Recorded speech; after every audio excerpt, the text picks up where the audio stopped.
Hub, and Spoke. Audio Collective.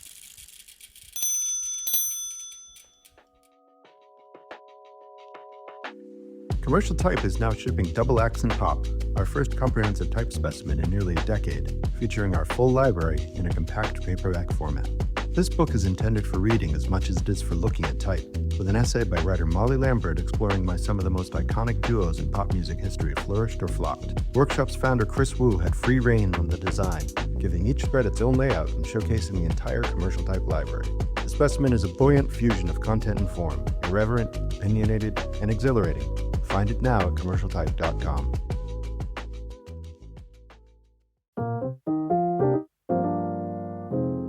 While many printers have shifted their focus, Freeport Press has remained committed to the art of print.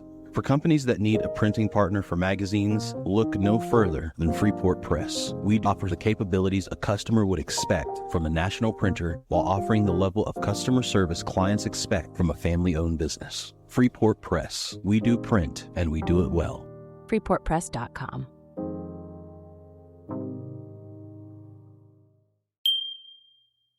I was a reporter and editor in newspapers including Chicago Today, which had no tomorrow, the Chicago Tribune, and the San Francisco Examiner.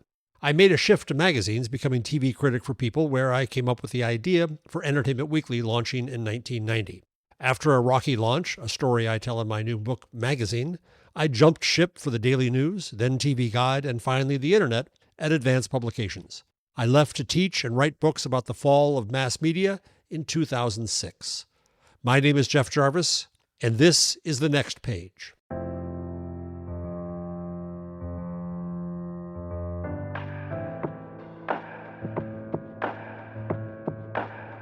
There's a lot of talk these days about the new arc of a career, replacing the long-standing one, at least in our business, of work until you drop. And given our focus here at Magazeum, we're painfully aware that, for many, sudden change comes earlier than expected. But magazine people are built different, and these days, with an industry in turmoil, more of us are resetting intentionally, creating a second act that's often more purposeful than our prior work, doing something we're good at with people we trust and admire. Over and over, we're meeting more and more experienced magazine makers who tell us they want that for themselves. We believe that creative magazine work, call it magazine thinking and its related skill set, can be a powerful driver of individual professional change. The Next Page is our new podcast series featuring conversations with magazine creators who've left high-profile positions to see what comes next. I'm Sean Plotner. We're glad you're here.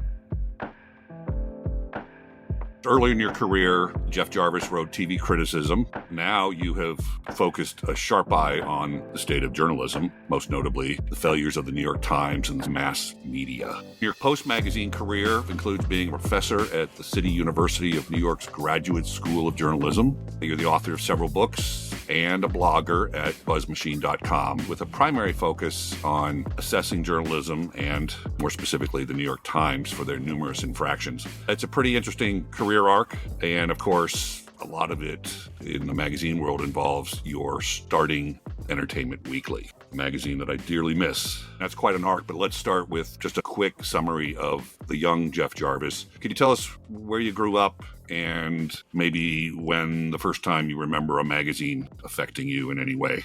So thanks for having me. My father got out of the Navy so he wouldn't move, and then he went into sales, and we moved throughout the 60s. I went to 4 elementary schools in 3 states, 4 high schools in 3 states. And when I arrived at Claremont Men's College, as it was then called, I was planning to go to law school and into politics. I got there and I said, 3 more years of this? No, I'm too eager to get out in the world. What else could I do? And I was on the school paper and I decided people make a living doing that. And so I thought I would go into journalism. I transferred to Medill. Frankly, a mistake. I wish I'd stayed for a more liberal arts education at Claremont, but that's fine. It got me a career, and I started working on the way there at age 17 in a suburban chain, and then interned in the Burlington, Iowa Hawkeye, the Detroit Free Press, and then got a job on Chicago Today. I went to New York. I went to work for People magazine, where I became the TV critic, and there came up the idea for Entertainment Weekly. and the rest is the history you've given. And what allowed you to be a critic? How does one step into that? So it was, like much in life, accidental. My friend Peter Travers, known in recent years as the movie critic for Rolling Stone, was my senior editor. And I'd missed California. I'd left the San Francisco Examiner, and I said, "What have you done? You've left the easy life." And I thought about going back to California. I had a job offer from the LA Times to cover the LA Arts Festival for the Olympics. I don't do dance. I don't do folk art. It's just not me. I'm a pop culture guy, so I wasn't going to go there. But Travers wanted a TV critic, and so he went to Pat Ryan, the editor at the time, my mentor too, and said, "Oh, you're going to lose Jarvis. You got to make him TV critic." I didn't know that was the case, but fine. And they didn't really have one. They had Picks and Pans, which was just listings. So I was the first critic there. And you ask what the qualification is for critic. It's a good question. I think it's only to be a fan of the medium, someone who wishes the medium to succeed, and who thus is righteously angry when it doesn't, but who's independent of it and is there in loco audience and watches on behalf of the audience. And that's what I wanted my critics to be when I hired them at Entertainment Weekly. And what makes a good piece of criticism? Is it strong opinions? Does it include reporting? I think it rarely includes reporting. In fact, at Entertainment Weekly, I forbade the critics who worked there to do features on the stars that they criticized because I didn't want them to get starry-eyed. And I think opinion for opinion's sake, no, it's just one person's opinion. Indeed, if Entertainment Weekly, I wouldn't start EW today, because you have Rotten Tomatoes and you have Reddit and you have all kinds of places where you can hear opinions. It's absurd. It's one of the absurdities of mass media to say that one person can decide what's good or bad for everyone to watch. But the watchword for EW was that we help people decide how to spend their time and money on entertainment. And so you want to give them enough information that they can make their own decision. I always admired Roger Ebert as a critic, but I thought he was a little too enamored of French films, which I like too, but I had to discount Roger when he talked about French films. But he became a clear touch point for me critically. And I think that's what a critic's job is, to be consistent to that extent. If Jarvis likes it, it must be awful. If Jarvis hates it, I'll like it. That's okay too. Yeah, sure. And it's interesting that we're talking about specific critics, not an aggregation, Rotten Tomatoes. And yeah, those of us who grew up reading critics, you knew where you stood and you measured off that. These days, that seems gone. In any case, one of the things you've done post-magazine career is you've written some interesting books, including a wonderful little book called Magazeine, in which you very sharply, with humor and I would say some great reporting, cover the history of magazines. A couple centuries, good emphasis on the golden age starting in the late 1800s and through their recent demise. Included in that is a fascinating account that everyone should read about the startup of Entertainment Weekly. Could you give us a little Cliff Notes version of the startup at Time Inc.? So thank you for your kind words. Magazeine is literally a small book and thin. So it's a quick, fun read, folks. And it's part of the Object Lessons series from Bloomsbury, who's my publisher of the Gutenberg Parenthesis and the next book I'm writing about the linotype. And it's a wonderful series because you can contemplate the meaning of an object. And so I wanted to do that with the magazine. By the way, I'm going to give you one quick aside here because it's my favorite thing in reporting. I wanted to know how and why magazine paper was slick. And the why is because you want the ink to stand on the surface so the colors are vibrant. The how, I found out, is that it is coated with kaolin, which is a mineral that comes out of the earth in Georgia mainly, the kaolin capital of the world, and it still is somewhat radioactive. Thus, my friend, magazines have a half-life. That was my favorite little bit. So yes, I found myself looking at the arc of magazines as a whole and various lives they went through. But I used the story of Entertainment Weekly to also get across the business model of mass media and magazines. And it became a very handy mechanism to do that. These days, we hear a lot of people saying, well, everybody should just have a paywall. And if everybody just paid for journalism, we'd all be okay. And nobody talks about the business fundamentals behind that there is a subscriber acquisition cost, there's a high marketing cost, and so on. So that became a way to use EW as an object lesson. Now, the other thing to tell you, a spoiler, is that I walked out of EW in a huff. I was being, I thought, harassed by management at Time Inc. They wanted to get rid of me. It wasn't going to work. It was my baby. I had to let it go to somebody else. I had refused to sign the managing editor's contract at Time Inc. because it included a no denigration clause. Something we see in the news right now with a former employee of Meta writing her book, and she signed that clause, and Meta's trying to stop her from promoting the book. Yep. I thought it was wrong for a journalist to do that. If I had signed the contract and had I been fired, I quit, but they wanted me gone, I would have received 3 years salary, bonus, and benefits. I know the price of integrity as a young schmuck to the penny, but I kept my tongue. Now, nobody really cared about the story of VW, but I was allowed to keep documents. I had the story, and so this is what enabled me in the end to tell the story of VW. So the quick tale is that as I was on People as TV critic, it was coming at a very important change in media. And I recall the day when I think I saw mass media die. Pat Ryan, who again was my mentor and editor at People, got the weekly cover sales report, which was life and death at People. And it had been that doing a cover on People was pretty easy. If Dallas was a top show, you put Dallas on the cover, it sells well. Done. When she got the report that day, I don't know what show it was on the cover. It was either Dallas or Dynasty in my recollection. Pat saw me down the hall and she associated me with and blamed me for television. And she screamed down the hall, "TV's dead, Jarvis, dead," because it hadn't performed for her. And we saw then what I called the beginnings of bodily fluids journalism. People shifted from the event in the star's career to the event in the star's life. Birth, death, disease, affair, and so on.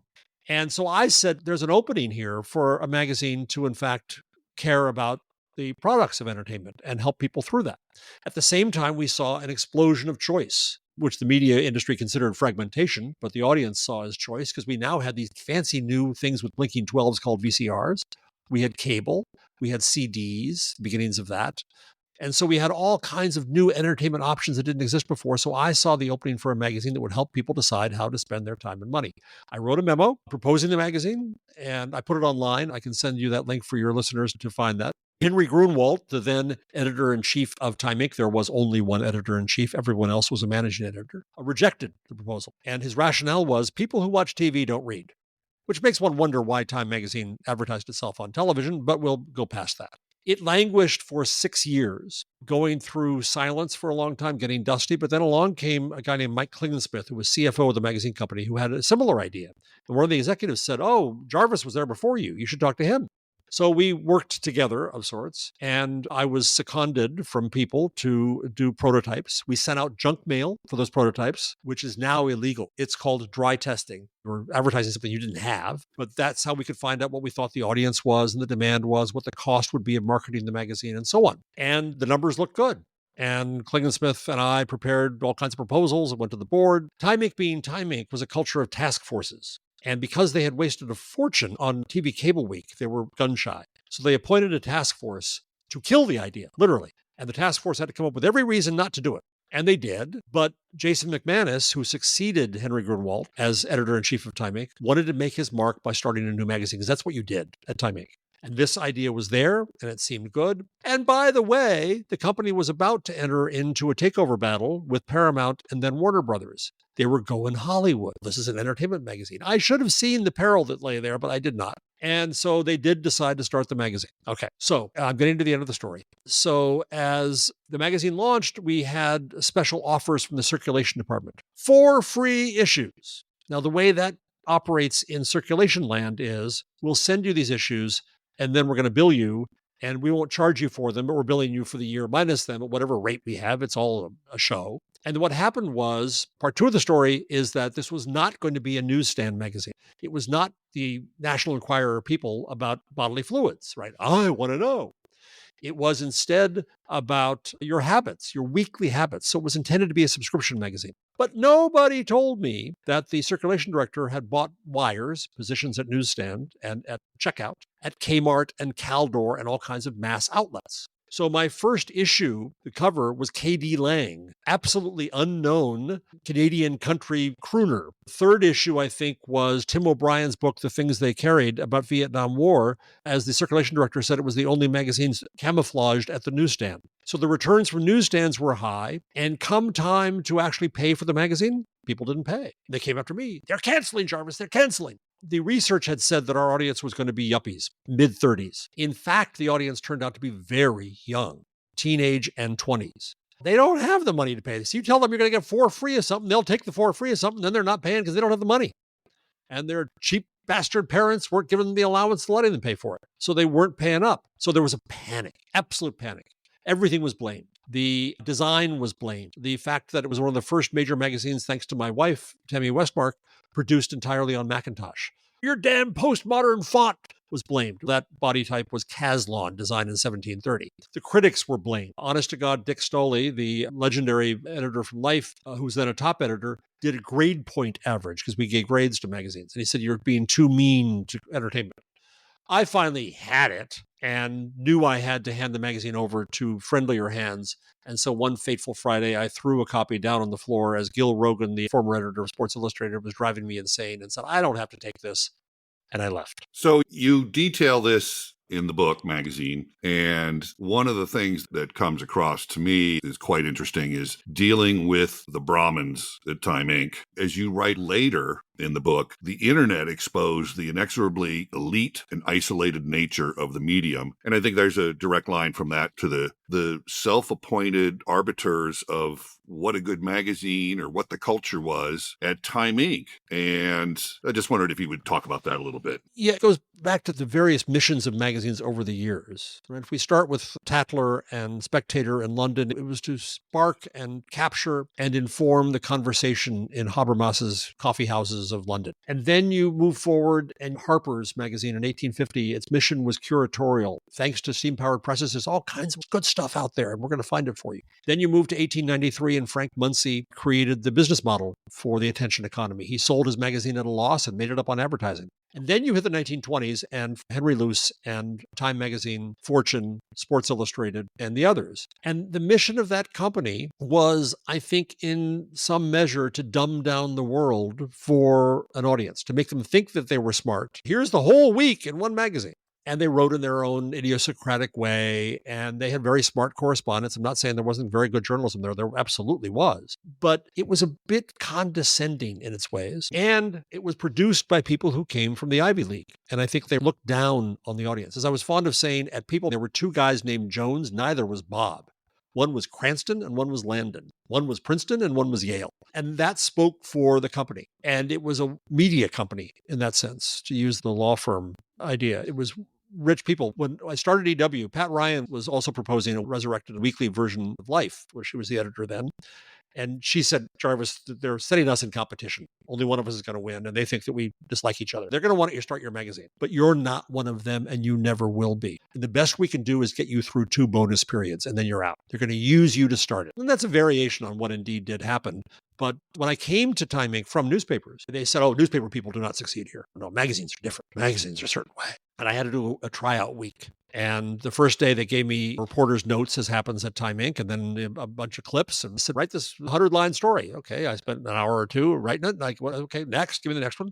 So when I did get hired, I went to my first staff meeting with Pat Ryan, and she scolded the writers. And she said, people, can you at least try to write one story a week? And I realized why I was looked upon as scants, because newspaper people were seen as fast.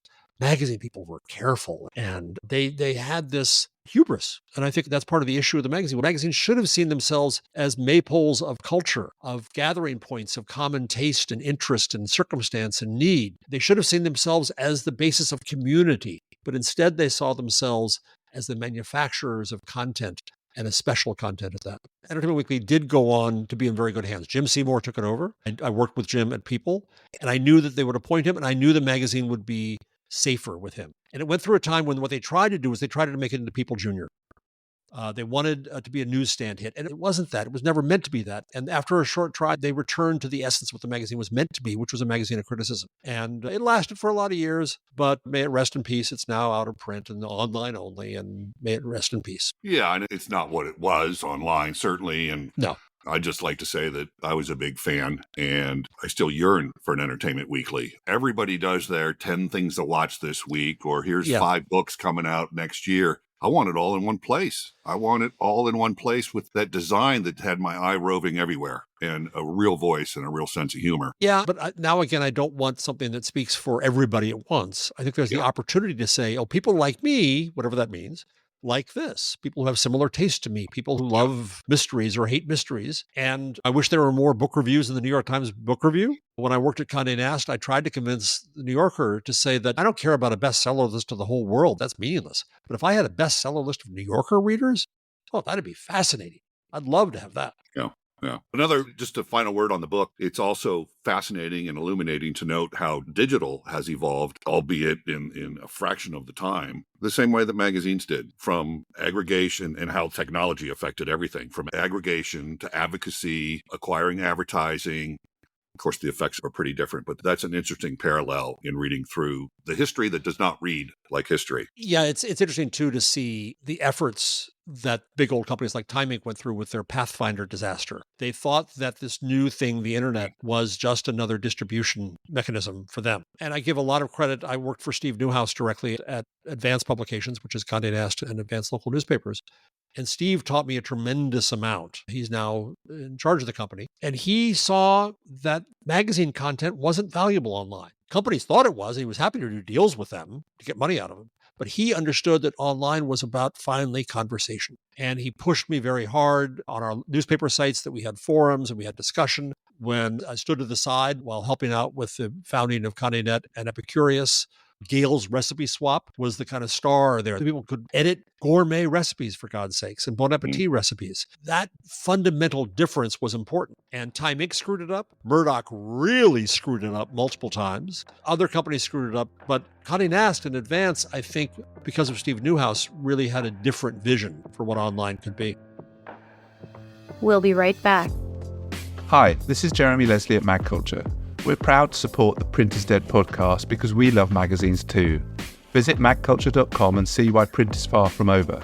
It's just getting started.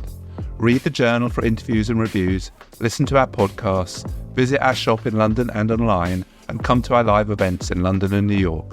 We love magazines. Subscribe to our newsletter for weekly updates, all at magculture.com. Print is Dead is made possible by the support of the Society of Publication Designers. The SPD powers the future of visual storytelling, setting the standard for editorial excellence and shaping the future of visual culture. For more information, visit spd.org. Okay, let's shift here and let's talk about life after magazines, or life after death, the death of magazines, and how your magazine career has influenced your life and your career post-magazine. And I think the best way to start is, and I'm only using it as an example, but what's your problem with the New York Times? The New York Times is failing us in a moment of unprecedented crisis in the country. And if I didn't think the New York Times were worth the effort, I wouldn't criticize them, but they've been the best we've had. They're the biggest we have. They're the most important and most watched we have. And the Washington Post was presenting its sole competition, though that's its own tragedy now, what's happened there. And so I'm trying to hold their feet to the fire and require them to be better. And we are at obviously a critical moment in this country. And in my view, this is my opinion, we are in the midst of a totalitarian fascist coup.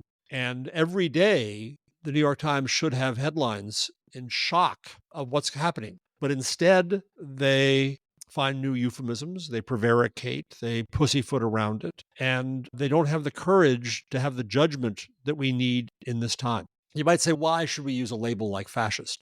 So you can then explain what that means. A post I haven't written yet because I'm too busy writing my next book, but I need to write, is about, there's two of them I want to write. One is about this crisis of judgment, this problem that they're afraid to judge the candidates. They're afraid to judge the voters for what they've given us. They're afraid to label what's happening and then explain it. The other part of this is there's a history from where we go. And that's every journalist should be reading and rereading Hannah Arendt and The Origins of Totalitarianism, because the script is there. We know what is happening. We can stop asking and guessing. And so we see, I'll just give you a headline from when we happen to be talking here. This is the New York Times today. Trump is blasting through norms, testing limits of his power, legal experts and scholars say. Experts say the president's actions have pushed the country into fraught territory. They are divided on whether he has breached constitutional guardrails. God, that thesaurus is thumbed to death, trying to find all the ways to avoid saying authoritarian, totalitarian, anti-constitutional, and fascist. And that's where we are, and that's what they're not doing. Now, the interesting thing is this goes to the death of magazines and the death of mass media, too, because I think what we're witnessing is in part a business phenomenon. And I think it comes from the death of mass media, the death of that mass media business model, and what results come out of that.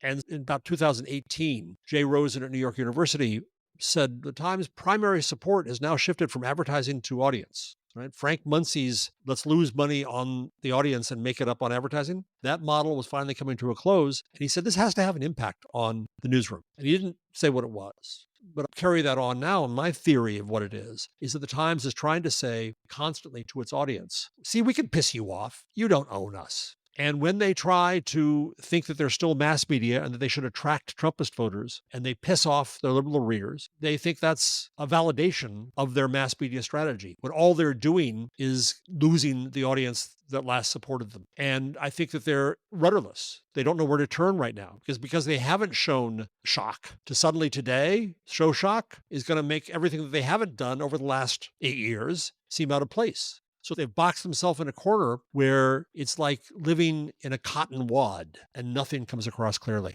Well, isn't that fear that results in all the hedging and the giant Roget's thesaurus next to them? What's the cause of this fear? Is it fear of losing readers, which they may well be doing anyway? Yes, it is, but it's also the fundamental business model going away. So I taught entrepreneurial journalism at CUNY, and one of the things that I taught them is what I call the myth of mass media. What supported mass media was the idea that all readers see all ads, so we charge all advertisers for all readers. Thus, every reader mattered. In the old newspaper days, if you got rid of a feature, if you got rid of Beetle Bailey's cartoon, some old ladies would call up and say, how dare you get rid of Beetle? He served his country honorably. And the editor would inevitably turn around and write a column apologizing and putting Beetle back because you didn't want to lose even those dying old readers.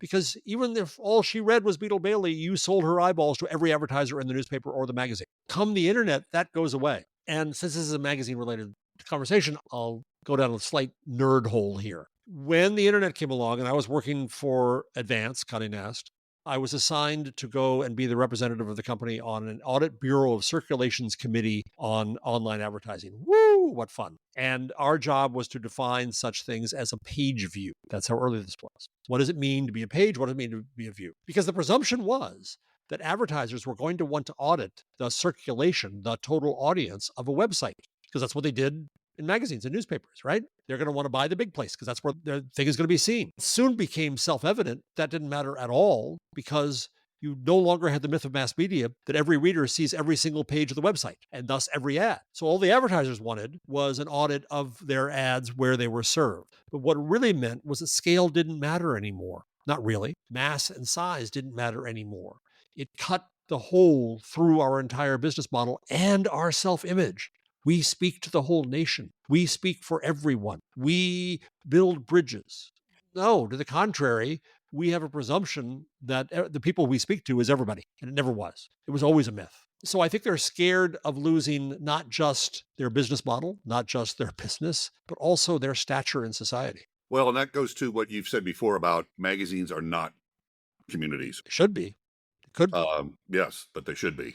Jeff Bezos, owner of the Washington Post. I think it's been reported that when he declared that they would not be endorsing a presidential candidate last fall, that some 250,000 subscribers dropped out. I'm sure the new editorial policy that we know about there, which is pretty cryptic but also pretty clear, is also failing some interested readers. I know that 2 reporters from the Post have left and started something called the Contrarian. Is that part of a solution? And I love that you declared that you're not a futurist and you're not about to predict the future, and God help us try to do that anyways with the unpredictability of where technology is going. But is the Contrarian a step in the right direction? So it was Jen Rubin, who's a columnist on the Post, who left and tied in with Norm Eisen, who's the former ethics czar of the White House, to start their new media business. And we see tons of these going on. They did it on Substack, and Substack is frankly a little problematic because they have supported literally paying money to some bad actors. But there's other mechanisms out there.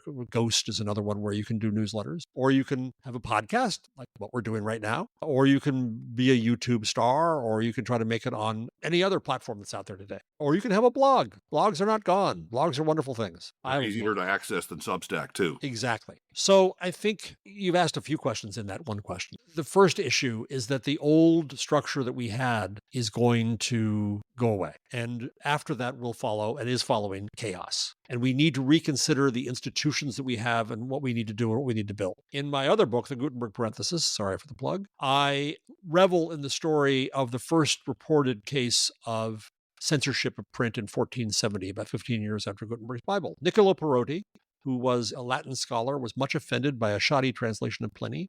He wrote to the Pope and said, something must be done. Sound familiar?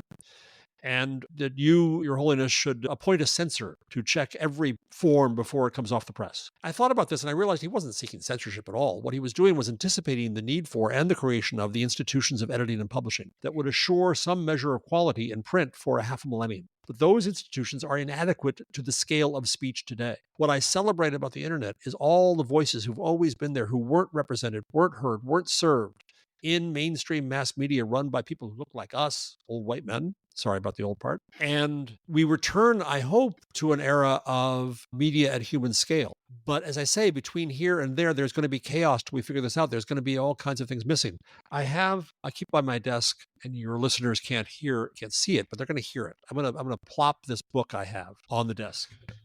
It's a big, heavy, thick book that is the Directory of American Newspapers in the year 1900. And in 1900, in New York City alone, there were 46 daily newspapers, let alone a few hundred magazines, weekly and biweekly and monthly publications that served all kinds of communities and all kinds of interests and all kinds of needs. And I think we return to that kind of pluralism in media, but we don't know what to do with it because we assumed that mass media was somehow the natural state of things. And it wasn't. It was what happened when radio and television came along and killed so many of those choices. And we had the belief then that one newspaper or one magazine could serve the whole nation. That was always hubris. It was always ridiculous. So yes, I think that a panoply of choices through newsletters and podcasts is where we're going to go, and blogs. I think there's a tremendous benefit to that. However, we need new institutions like magazines to help us through that. So I return to the idea of Harper's Magazine. In its first issue, on its first page in 1850, it said basically, and I'll use my language, not their elegant language, that thanks to the steam-powered press and the explosion of media and speech, there's all kinds of good shit out there. But it's hard to find the good shit. We're going to find the good shit for you. They certainly didn't say it that way. And their mission was curatorial for the first number of years. Of course, as time went on, they decided that they were going to manufacture their own voice. But they saw a need, not unlike Entertainment Weekly. There's more choice now. Somebody has to filter through this for you, and that's a service that's useful. Where is the Harper's of 1850 for today? Where's the Entertainment Weekly of political speech or reporting or local news? There is a need and opportunity there. Where's the place where we can gather together around a maypole of common interest that a magazine could be? There was a very smart editor on the New Yorker when I was there who was working digital, and they wouldn't listen to her any more than me. And she said, we're a tower, yes, but we have all these windows around, and all we could do was look out them. Now we can open the windows. People can talk directly to each other. We can hear each other. That's the right model to think of as a magazine. It's not just somebody who thinks, I know all the good stuff and I'm going to just make a thing called content and then you're going to buy it from me. That's ridiculous. So what we see now with things like The Contrarian and all kinds of other publications, including, by the way, The Guardian, a venerable old publication, is the model of membership rather than subscription, of saying we belong to something. We care about this. We want to support this. We are heard here. We have a voice here. We want to gather together with the other people who are here. That's the way to rethink what a magazine could be. Magazines could be alive and vibrant now if they thought past print and past content. Yes, and thinking about those readers specifically much more than they do with the current mass model. Yes, exactly. And as more than readers. The nomenclature we have is troubling. I don't like the nomenclature of audience and audience development because audience is passive. I don't like the nomenclature of product development because product makes it seem as if it's finished, not a constantly protean changing thing. It's the terms we're stuck with, but I think it reveals our presumptions. A couple of points, by the way, for those of you who don't know, The Contrarian, it's Rubin and Eason have called it unflinching journalism in defense of democracy. This is rooted in their frustration with where the Post was going. And they write the decay and compromise principles of corporate and billionaire-owned media underscore the urgent need for alternatives. I would be shocked if you you disagreed. In any case, what's good about journalism today? There's much that's good about journalism. If I didn't believe that, I'd be a fraud teaching journalism school. I left CUNY, the Newmark School. I'm now a visiting professor at Stony Brook University's School of Communication and Journalism, and also a fellow at the Center for Cooperative Media at Montclair State University. I still care about teaching journalism because I want our students to reinvent it, to ask why we do what we do the way we do it. Oftentimes, follow the money is the answer to that question, and ask where the real value of journalism lies, where the real need for it lies, and then rethink with all these new tools we have how we can reinvent journalism. Communities need journalism because they need information about what's going on. They need to be able to discern the policies of their communities through public discourse. We need to improve that discourse. There's no question in my mind that there's a tremendous need, but the old models don't serve us well anymore. In the day, and I'll date myself here, Woodward and Bernstein were true inspiration to head to J school. What models are out there, if any, for a young aspiring journalist to look toward? So at CUNY, at the Newmark School, my colleague Carrie Brown and I started a program in engagement journalism. And engagement journalism, and frankly, the reason that I left is because they screwed it up at CUNY. But Carrie is rebuilding something just as exciting at Montclair State. And engagement journalism starts with the premise that we've got to listen better. That sounds glib and easy, but journalists aren't great at listening. We have our own preconceived narratives and notions, and we go out to get quotes to fill in the blanks in them. We taught the students to go to communities and first listen, put down the notebook, put down the camera, understand a community's needs and their circumstances, see whether your reflection is correct in that, see what their needs are, and see how journalism might help them meet those needs to improve their lives and communities. And so I'm very proud of what we've done in engagement journalism. It's spread across the country. Temple University is doing a lot of great work here. And there's other journalisms.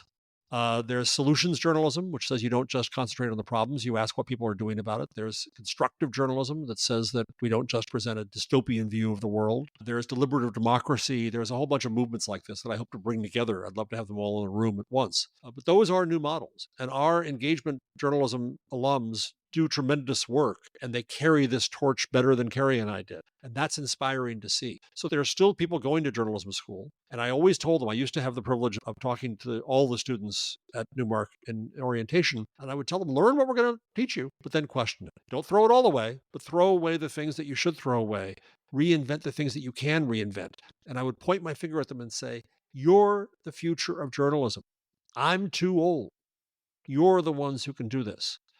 And there's no question there's a need, but this is just like the beginnings of print and the need for editing and publishing.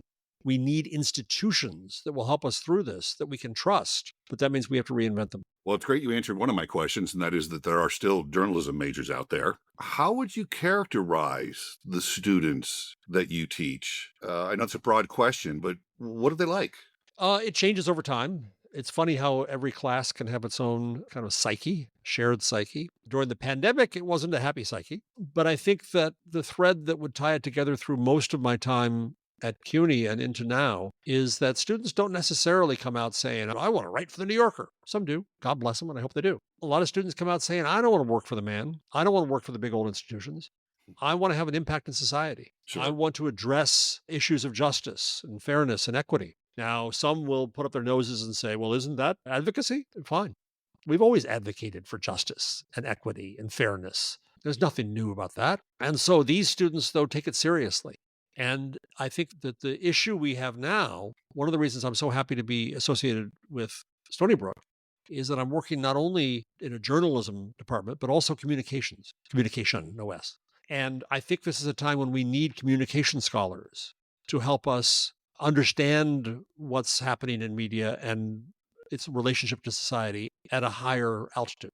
And we need that kind of theory to reinvent what's happening. Most journalism schools are vocational. Here are the skills you need. Skills. That's the word you hear all the time. And fine, those are valuable skills. They're useful. For example, one of the key skills we talk about in journalism schools is, we did at CUNY, a lot of the professors said they have to know what a story is. Well, if you unpack that, that is an editor who stands in a position of privilege to say, I'm the gatekeeper of what's going to get in and what's going to interest enough people to make my mass audience buy me. And all the time you'd see students, especially students of color or LGBTQ students or immigrant students, come with a story idea, and the professor or in a newsroom, the editor would say, oh, it's not big enough. because that's not big enough for the mass audience. It also says that's not part of my experience, says the old white male editor. And so we have to be open to not just welcoming, but valuing lived experiences in many ways. It sounds like the shit is hitting the fan. We don't know what the future holds, but there might be a little bit of hope. Oh, yeah. I look at my students and unquestionably have hope for the future because they care. There's always troubling things. We see students of color leaving. I funded research and a leavers study about how many Black people were leaving our field and the value that we lost along the way because their careers were not being developed in the newsrooms where they went. We have lots of issues to deal with. It's still a field that lacks diversity terribly. But the attitude of the students who come in who want to make a difference and want to do something is the energy that we need. And they're learning the skills, but they also have a higher perspective and a higher goal and higher mission. And that's what gives me hope. Good. And I hope they succeed in helping the rest of society understand better what journalism can be, because I think everyone's losing sight of that, particularly young people. Let's finish up with talking about the blog. How do you decide what to blog about, and how much time does it eat up? And how frequently do you blog? So that's changed. I started the blog in September 2001. I survived the attack on the World Trade Center. I was on the last PATH train coming in underneath as the first jet hit. I was well aware of blogs. Nick Detton of Gawker had made me aware of them, and I got the Newhouses to, in fact, save Blogger at one point with an investment. But I didn't think I had anything to say, so I didn't blog, which sounds amusing now. And after the attack, I did a story. I survived. I made it up to Midtown. I wrote a story for our newspapers about what I had witnessed. And I said, I have more to say. I have more memories. So I said, I'm going to try this blog thing for a few weeks. It immediately took over all available time in life. And it taught me a huge lesson about the true nature of media. Nick Denton, again, founder of Gawker, saw what I was writing, and he sent a message to friends who were bloggers in LA, Ken Lane and Matt Welch, and they wrote about what I was writing and linked back to me, and I reacted and I linked back to them. And I realized that this conversation was occurring in different times in different places, and this was the true essence of media, that media were conversational. It's what led me eventually to write the Gutenberg parenthesis, because that's really about how media, properly conceived society, is about conversation, and the internet returns us to that conversation. The blog changed my career. It changed my view of my profession.